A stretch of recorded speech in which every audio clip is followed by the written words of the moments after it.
kasalukan. O karon sa detalye sa atong mga balita, dinhi sa ato, patay ang duha ka managhigalang parehong 7 anyo sumanakit-an ang ilang mga lawas sud sa usa ka abandonadong sakyanan. Sitio Yuso, Barangay Tuyan, Dakbayan, Naga. Og ang mga biktima giila nga silang Raymart og Jeff, parehong residente sa Sitio Tapons, maong barangay. Nasairan nga sukad pa nitong Sabado, wa na makapauli sa ilang tagsa-tagsa ka mga panimahay ang duha ka mga bata. Maong gilusa dayon sa ilang pamilya ang pagpangita kanila. Matod sa mga inahan sa duha ka biktima, ilang gisuyod ang nagkadaang lugar apan wa gyud nila makita ang mga bata. Hinungdan mihangyo silang tabang sa Naga City Police Station pagkasunod adlaw.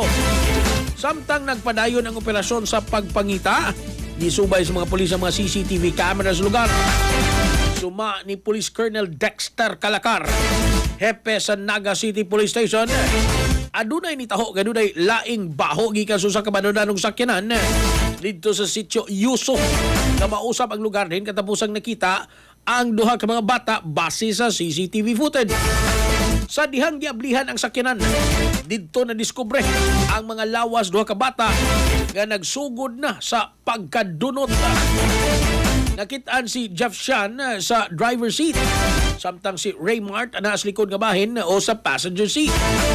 Base sa inisyal nga investigasyon sa scene of the crime operative, walay nakitang foul play sa maong insidente.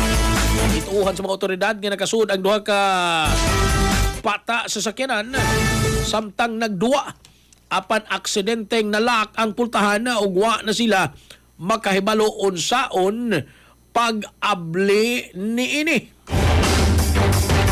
Ito ang nahutdan og hangin ang duha suod sa sakyanan nga mao'y posibleng hinungdan sa ilang kamatayon. Kasikas Express Balita. Cellphone Plus Gold, mapalit sa mga butika sa inyong lugar.